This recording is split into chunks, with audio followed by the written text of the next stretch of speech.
Epilepsy can happen to anyone.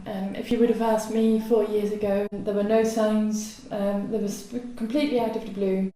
Jimmy had his first seizure about 3.5 years ago. When I put him to bed, I thought he was just having a dream and smacking his lips, and that continued for a little while. So when I went to check on him, I realised that there was something not quite right.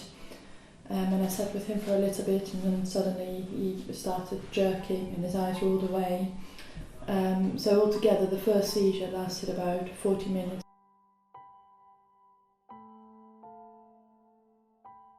At the beginning we thought, well, it's epilepsy, and I think like many people we had a misconception probably that you would give a child medication and after a few weeks or a few months they'll be fine. So when Jimmy's epilepsy started, we were really quite shocked, and we went to see the paediatric neurologist and the epilepsy nurse, and we got to know more about epilepsy. We started to read up about it, so used Epilepsy Action website a lot. When the epilepsy started, his development kind of stopped, and he didn't acquire any new skills. So lately, with small steps and lots of practice, he can now do up his own coat and he can get himself dressed. But it's difficult, and even after 3.5 years now, it can still be very difficult at times. And every time Jimmy has a seizure, it breaks my heart, because as a mum, you want your child to be happy, to be healthy, to fit in a class and at school.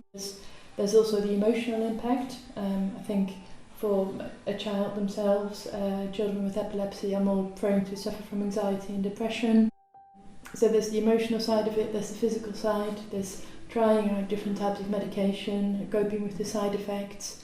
So there's a lot of elements to it. So I think epilepsy can happen to anyone, and I think once you learn about it, you get more confidence, and I think once we had the confidence and kind of knew what it was, it's still worrying and it's still scary, but at least you know what to do, and you can be there.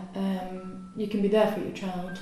As a family, in the beginning, we really did struggle, and it took us quite a bit of time to accept what was happening, and to realise that this might be something that has a long-term impact, and you need the support from the medical side, from family and friends, and also from organisations like Epilepsy Action, who provide support, who provide a lot of information.